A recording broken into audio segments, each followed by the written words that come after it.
Welcome to the very first episode of Esther's podcast. I'm your host, Esther. And with me, I have our wonderful guest today, Lu Yuchen.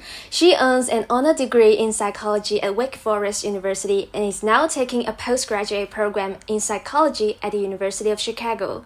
Her major area of research in psychology is depression, and she has completed her thesis on using startle response to measure students from different cultural backgrounds' anxiety levels and using zebrafinch as an animal model to assess the relationship between sensory inputs, relational groups, and loneliness.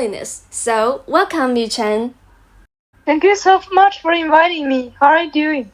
I'm doing great. Can't wait to start our conversation today. Me too. So, today we're going to talk about how museums can help to boost our mental health and well-being. To begin with, Yuchen, would you mind giving our audience a brief introduction of depression and how it's affecting people's lives? Sure.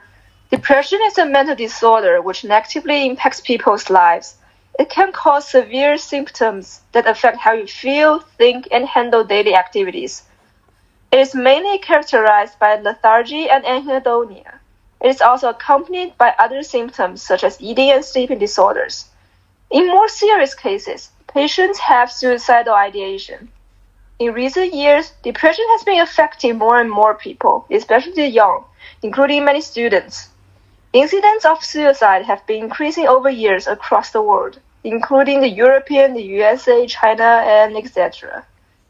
There are various reasons that they may contribute to depression. Except for neurotic personality, other events such as bad relationships with parents, with peers, overwhelming workload, intense competitions, they can all worsen psychological well-being. Nowadays, psychologists are looking for ways to alleviate depression symptoms, including both medical and non-medical therapies. Wow, that's a really detailed explanation. Like you said, mental well-being has indeed become one of the most pressing issues of our time.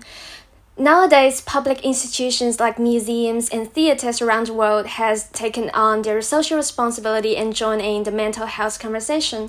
So how exactly do you think museums and galleries can help with mental health issues in our society? Yeah, many psychologists also try to arrange different activities to help patients. For example, meditation and music therapies are very common practices. They sometimes also include art therapies, such as teaching patients to draw and dance.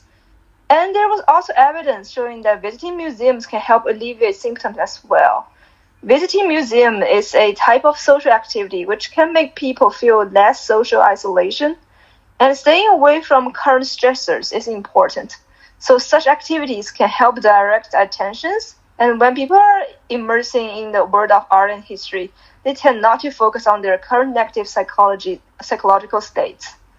Also, people are able to learn new knowledge and develop new skills, which make their lives more meaningful and inspiring. Positive emotions such as hope and enjoyment can be promoted. If patients go with close family members and good friends, this experience can increase positive communications and caring, thereby reducing depression. Wonderful! There are so many great insights you've just talked about. It's so nice to see that museums are actually contributing to the mental well-being of our society. And I believe our audience have learned a lot about our topic today. So that's it for this week's episode of Esther's podcast. Don't forget to join us next week for another episode. Thanks again for our lovely guest Yuchen today, and thank you all for listening. Bye!